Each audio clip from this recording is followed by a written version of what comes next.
अस्सलाम वालेकुम फ्रेंड्स, आज हम ninth mathematics chapter number 1 matrices and determinants की एक्सरसाइज नंबर 1.2 को करने लगे हैं। तो 1.2 स्टार्ट करने से पहले हमने जो टाइप ऑफ मैट्रिसेस हैं उसको डिस्कस करना है, क्योंकि इसके अंदर जो पहले 4 से 5 जो क्वेश्चंस हैं इसके अंदर यही है कि आपने बताना है कि रो मैट्रिक्स कौन सा है, कॉलम मैट्रिक्स कौन सा है, इसी तरह अप टू सोन जो मैट्रिक्स की टाइप है वही आपने बतानी है कि कौन सा जो क्वेश्चन आपको दिया गया इसकी आपने बताना है कि किस तरह का ये कॉलम है।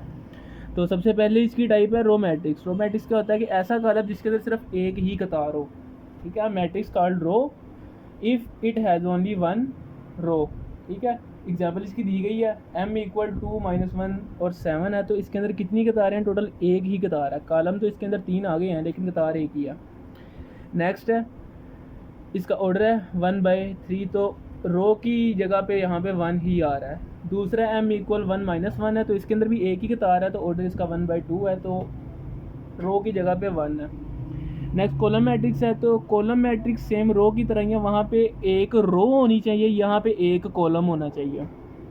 तो कह रहा है matrix called column matrix if it has only one column. Example m equal 1 और 0 कॉलम की फॉर्म में है, तो इसका ऑर्डर जो है 2/1 है, 2 कतारें हैं लेकिन कॉलम एक ही है।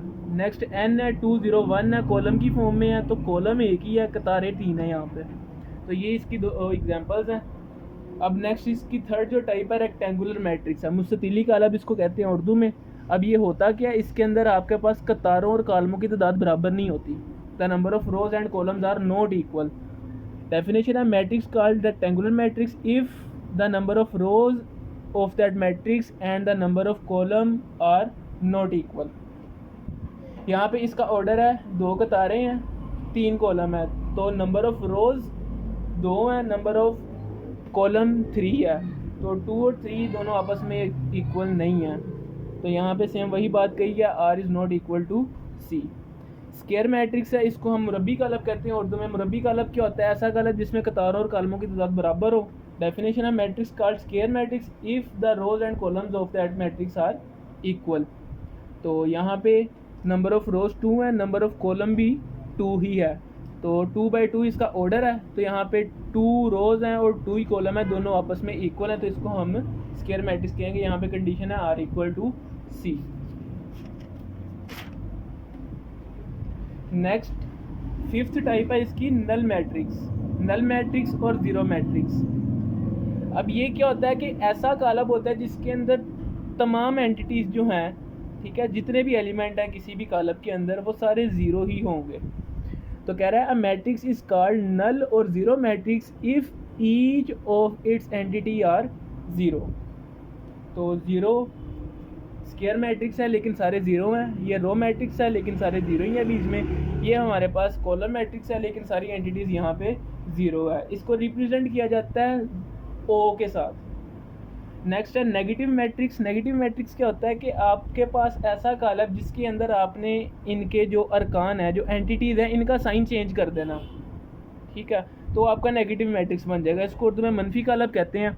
डेफिनेशन है let A be a matrix. अगर हमारे पास एक कॉलम ए है then it's negative minus A is obtained by changing the signs of all the entities of A. तो ये नेगेटिव कब बनेगा? जब इसकी एंटिटीज़ के साइन चेंज हो जाएंगे। तो यहाँ पे एग्जांपल है ए है 1 - 2 3 4 है, इसको माइनस ए नेगेटिव कॉलम के अंदर हमने चेंज किया, तो -1 1 था -1 में चेंज हो गया, 2 माइनस था +2 में चेंज हो गया, 3 माइनस प्लस का था ये माइनस में चेंज हुआ, 4 प्लस का था माइनस में चेंज हो गया, और बाहर जो माइनस नहीं था यहाँ पे बाहर भी माइनस आ गया।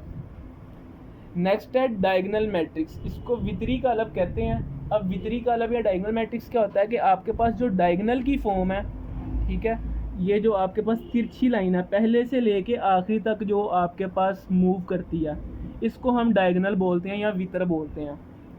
तो कह रहा है इसकी पहली कंडीशन ये होती है कि आपके पास जो मैट्रिक्स है वो स्क्वायर होना चाहिए, मुरब्बी कॉलम होना चाहिए।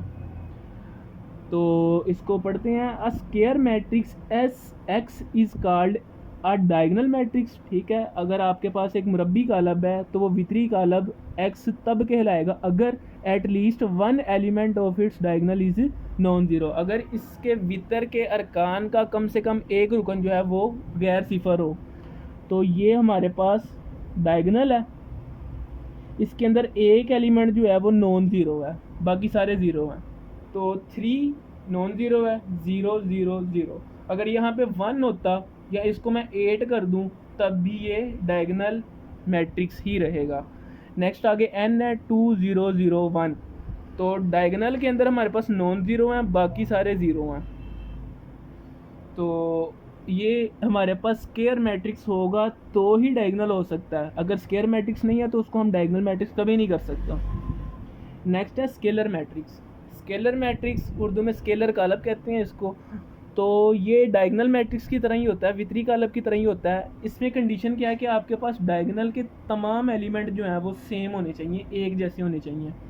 तो कह रहा है कि a diagonal matrix is called scalar matrix. एक वितरी कालब स्केलर कालब कहलाता है अगर if all the entries element of diagonal are same and non zero, ठीक है, नॉन ज़ीरो होने चाहिए और सेम होने चाहिए। तो अब देखिए ज़रा डायगनल के अंदर यहाँ पे के है, यहाँ पे भी के है, यहाँ पे भी के है, बाकी सारे ज़ीरो हैं। 2 है यहाँ पे, बाकी सारे ज़ीरो हैं। अब यहाँ पे अगर मैं 1 लगा दूँ ना, के की जगह पे 1 आ गया, इस के की जगह पे भी 1 आ गया, हैं तो सेम, लेकिन ये स्केलर नहीं होगा, ये आइडेंटिटी मैट्रिक्स होगा, वहदानी कालब होगा। तो इसको आगे हम डिस्कस करते हैं। आइडेंटिटी मैट्रिक्स, वहदानी कालब या ज़रबी ज़ाती कालब। A diagonal matrix is called identity matrix if all diagonal elements are 1। वितर में क्या आ गया, 1 आ गया, सेम तो है लेकिन 1 है, तो ये हमारे पास आइडेंटिटी मैट्रिक्स बनता है। तो इसको डिनोट किया जाता है आई के साथ। नेक्स्ट मूव करते हैं transpose of a matrix. Transpose of a matrix क्या होता है कि आपके पास जो कालब है, ठीक है, उसकी कतारों को आपने कालमों में तब्दील कर देना। तो डेफिनेशन है matrix obtained by interchanging the rose into columns and columns into रोज, यानी कि कतारों को कालमों में और कालमों को कतारों में तब्दील करने का जो अमल है वो हमारा क्या कहलाता है, ट्रांसपोज ऑफ द मैट्रिक्स। अब एग्जांपल है इसकी, ए कालब दिया गया है, इसका ट्रांसपोज निकालते हैं। तो ये जो हमारे पास रो है ये कॉलम बन जाएगा 1 2 3। अगली रो है 2 1 0 -1 4 -2, तो ये इसका ट्रांसपोज बन गया। नेक्स्ट रो कॉलम बन जाएगा 1 0 2 2 -1 3 0 1। तो ये ट्रांसपोज है। सिंपल कालब के अंदर जो कतारें हैं वो कालमों में तब्दील हो जाएंगी, जो कालम है वो कतारों में तब्दील हो जाएगा। अब सिमेट्रिक और स्क्यू सिमेट्रिक।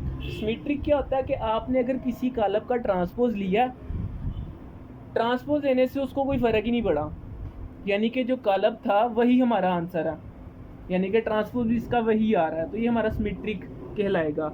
तो कंडीशन है इसकी A = A ट्रांसपोज, जो भी कालब होगा उसका ट्रांसपोज जो है वो दूसरे के इक्वल ही होगा। तो अब इसका ट्रांसपोज लेते हैं। रो है 1 2 3, नेक्स्ट रो 2 -1 और 4, नेक्स्ट 3 4 0।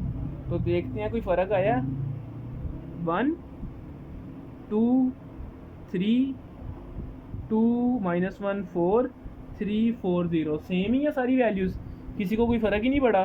तो यहाँ पे जो है A = A ट्रांसपोज ही आएगा। तो हम कहेंगे A इज़ अ सिमेट्रिक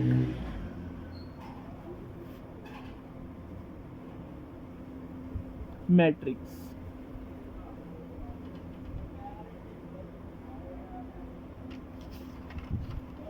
तो अब लास्ट जो टाइप है मैट्रिक्स की स्क्यू सिमेट्रिक है। स्क्यू सिमेट्रिक जो है सिमेट्रिक की तरह ही है, बस डिफरेंस क्या है, वो उसका नेगेटिव बन जाता है, ठीक है। ट्रांसपोज लेने से हमारे पास जो कालब होगा उसका नेगेटिव आंसर आ जाएगा।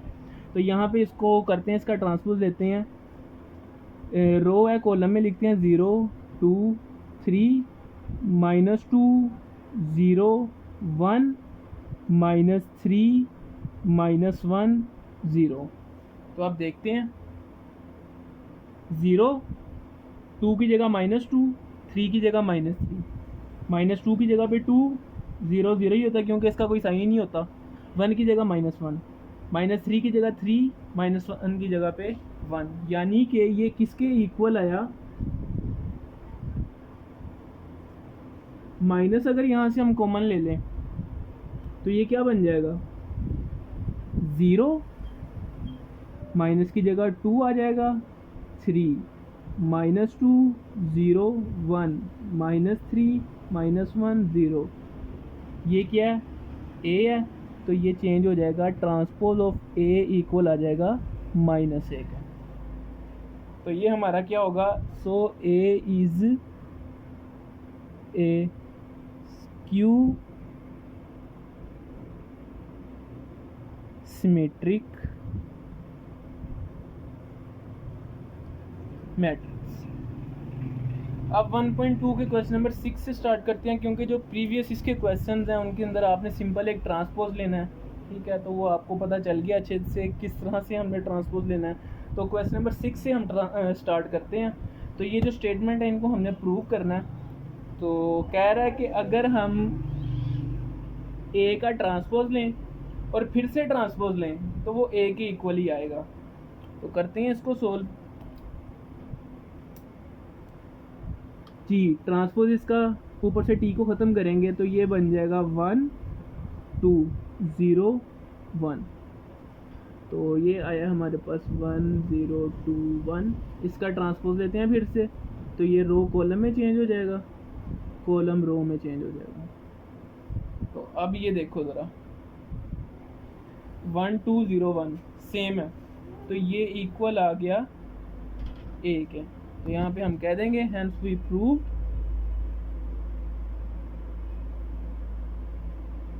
क्या प्रूव किया हमने, प्रूव ये किया कि जो ए का ट्रांसपोज है उसी का फिर से ट्रांसपोज लेंगे तो वो ए के इक्वल ही आएगा।